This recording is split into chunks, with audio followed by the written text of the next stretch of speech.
Bismillahirrahmanirrahim. Assalamualaikum warahmatullahi wabarakatuh. Kami dari kelompok 3, saya sendiri Ayu Sri Rahayu, rekan saya Nisa Syukriyah dan Siti Maryam. Di sini kami akan menjelaskan sedikit tentang pola manajemen bank syariah.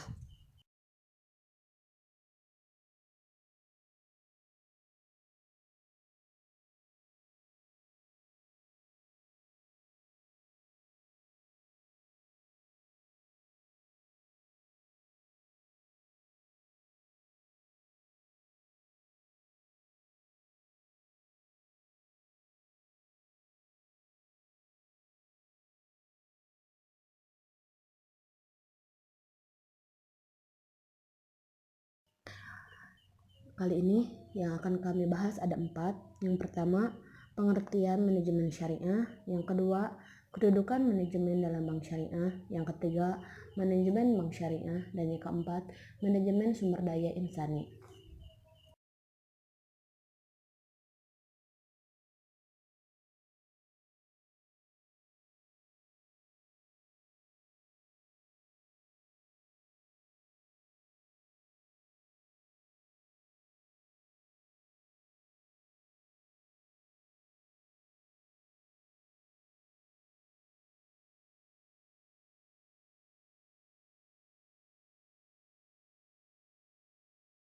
Pengertian manajemen syariah. Manajemen dalam bahasa Arab disebut dengan idaroh. Idaroh diambil dari perkataan adarta syai'a atau perkataan adarta bihi, juga dapat didasarkan pada kata ad-dauran. Pengamat bahasa menilai pengambilan kata yang kedua, yaitu adarta bihi, itu lebih tepat. Oleh karena itu, dalam Elias Modern Dictionary English Arabic, kata manajemen sepadan dengan kata tadbir, idaroh, siyasah, dan qiyad dalam bahasa Arab. Dalam Al-Quran, dari terma-terma tersebut hanya ditemui terma tadbir dalam berbagai derivasinya. Tadbir adalah bentuk masdar dari kata kerja dabara, yudzabiru tadbiron. Tadbir berarti penertiban, pengaturan, pengurusan, perencanaan, dan persiapan. Secara istilah, sebagian pengamat mengartikannya sebagai alat untuk merealisasikan tujuan umum.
Kedudukan manajemen bank syariah.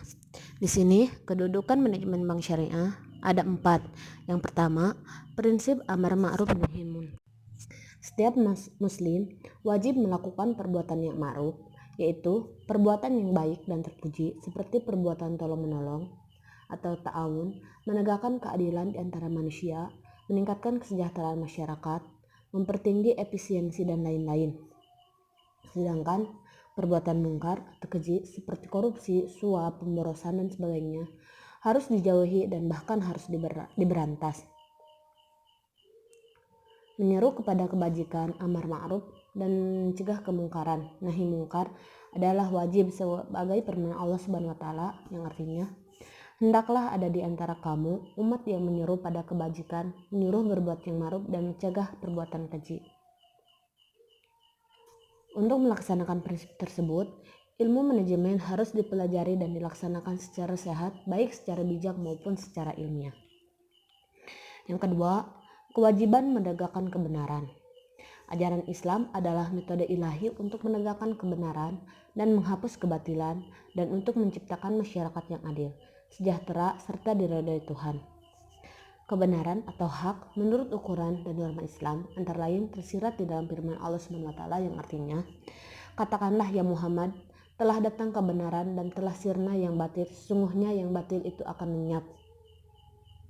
Kebenaran itu dari Tuhanmu, karena itu janganlah engkau termasuk salah seorang yang ragu-ragu. Manajemen sebagai suatu metode pengelolaan yang baik dan benar untuk menghindari kesalahan dan kekeliruan dan menegakkan kebenaran. Menegakkan kebenaran adalah metode Allah yang harus ditaati oleh manusia. Dengan demikian, manajemen yang disusun oleh manusia untuk menegakkan kebenaran itu menjadi wajib. Yang ketiga, kewajiban menegakkan keadilan. Hukum syariah mewajibkan kita menegakkan keadilan kapan dan dimanapun. Allah berfirman yang artinya, jika kamu menghukum di antara manusia, hendaknya kamu menghukum mengadili secara adil. Katakanlah ya Muhammad, Tuhanku memerintahkan bertindak adil. Semua perbuatan harus dilakukan dengan adil. Adil dalam menimbang, adil dalam bertindak, dan adil dalam menghukum. Adil itu harus dilakukan dimanapun dan dalam keadaan apapun, baik itu waktu senang maupun itu di waktu susah. Sewaktu sebagai orang kecil harus berbuat adil, sewaktu sebagai orang yang berkuasa pun harus adil. Setiap muslim harus adil kepada dirinya sendiri dan adil pula kepada orang lain. Yang keempat, kewajiban menyampaikan amanah. Allah dan Rasul-Nya memerintahkan kepada setiap muslim untuk menunaikan amanah. Kewajiban menunaikan amanah dinyatakan oleh Allah Subhanahu wa taala dalam firman-Nya yang artinya, sesungguhnya Allah memerintahkan kamu untuk menyampaikan amanat kepada yang berhak menerimanya. Ayat ini mengandung pengertian bahwa Allah memerintahkan agar selalu menunaikan amanat dalam segala bentuknya, baik amanat perorangan seperti dalam jual beli, hukum perjanjian yang termaktub dalam kitab Al-Buyu atau hukum dagang, maupun amanat perusahaan, amanat rakyat dan negara seperti yang dipikul oleh pejabat pemerintah, ataupun amanat Allah dan umat seperti yang dipikul oleh setiap pemimpin Islam. Mereka tanpa kecuali memikul beban untuk memelihara dan menyampaikan amanat.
Di sini saya akan menjelaskan tentang manajemen bank syariah.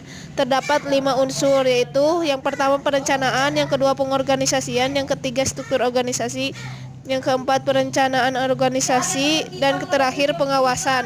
Nah, di sini saya akan menjelaskan tentang perencanaannya dulu. Terdapat 4 unsur, yaitu forecasting, objective, policies, dan programmers. Forecasting adalah suatu peramalan usaha yang sistematis yang paling mungkin memperoleh suatu di masa yang akan datang. Sedangkan objektif, tujuan dari nilai yang akan dicapai oleh seseorang atau badan.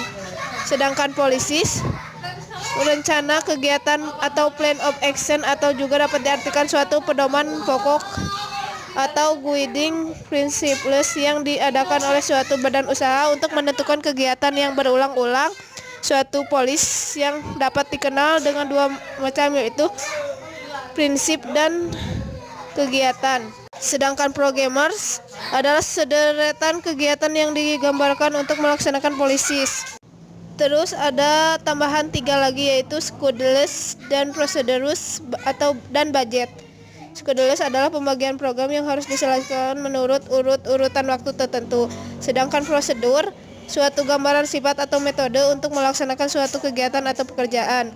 Sedangkan budget, suatu taksiran atau perkiraan biaya yang harus dikeluarkan dan pendapatan yang diharapkan diperoleh di masa yang akan datang. Dengan demikian, budget dinyatakan dalam waktu, uang, material, dan unit-unit yang melaksanakan pekerjaan guna memperoleh hasil yang diharapkan.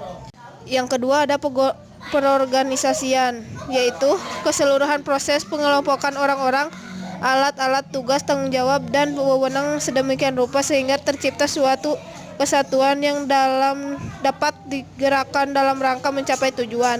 Yang ketiga ada struktur organisasi. Di samping Dewan Komisaris dan Direksi, Bank Umum Syariah dan BPR Syariah wajib memiliki Dewan Pengawas Syariah yang ditempatkan di kantor pusat. Sementara itu, Bank Umum konvensional yang membuka kantor cabang syariah selain wajib memiliki DPS juga wajib membuka unit usaha atau UUS, unit usaha syariah. Yang keempat ada perencanaan organisasi, yaitu pengelompokan yang logis dari kegiatan-kegiatan bank menurut hasil yang ingin dicapai yang menunjukkan dengan jelas tanggung jawab dan wewenang atas suatu tindakan. Yang terakhir ada pengawasan. Kelancaran operasi bank adalah kepentingan utama bagi manajemen puncak atau top manajemen. Melalui pengawasan para manajer dapat memastikan tercapai atau tidaknya harapan mereka.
Selanjutnya saya akan menjelaskan tentang manajemen sumber daya insani, di mana di sini definisi dan tujuan manajemen sumber daya insani atau yang istilahnya MSDI.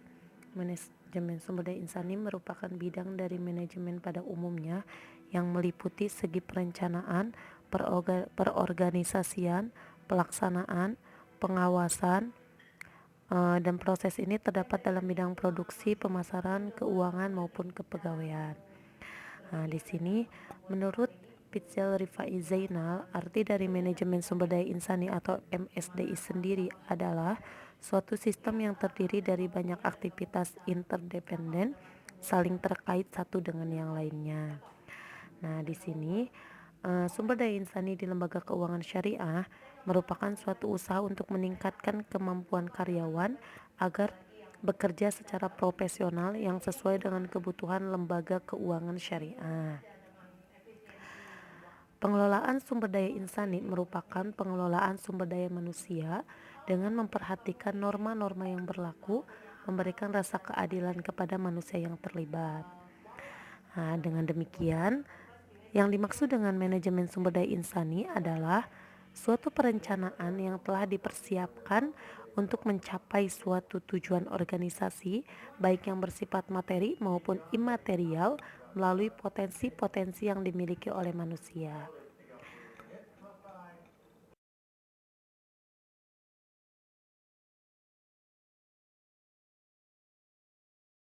Selanjutnya, jika dihubungkan dengan manajemen sumber daya insani perbankan syariah, maka MSDI perbankan syariah merupakan serangkaian kegiatan pengelolaan sumber daya insani melalui kegiatan perancangan analisis jabatan, perencanaan kerja, rekrutmen dan seleksi, pelatihan dan pengembangan, perencanaan karir, penilaian prestasi kerja sampai dengan pemberian kompensasi yang transparan. Di sini menurut Suler et al., MSDI memiliki 3 tujuan utama. Yang pertama, memperbaiki tingkat produktivitas. Nah, ini untuk memperbaiki tingkat produktivitas otomatis dengan adanya sumber daya insani, maka tingkat produktivitas itu bisa makin baik. Selanjutnya memperbaiki kualitas kehidupan pekerja, ya sama dengan memperbaiki tingkat produktivitas, di mana dengan meningkatnya produktivitas pekerja maka kualitas kehidupan pekerja juga akan menjadi lebih baik. Yang selanjutnya meyakinkan organisasi telah memenuhi aspek-aspek legal. Itu untuk tujuan dari MSDI menurut Suler et al. Jadi dapat kami simpulkan yaitu manajemen adalah suatu aktivitas khusus yang menyangkut kepemimpinan, pengarahan, pengembangan personal, perencanaan dan pengawasan terhadap pekerjaan-pekerjaan yang diperkenankan dengan unsur-unsur pokok dalam suatu proyek. Tujuannya adalah agar hasil-hasil yang ditargetkan dapat tercapai dengan cara yang efektif dan efisien.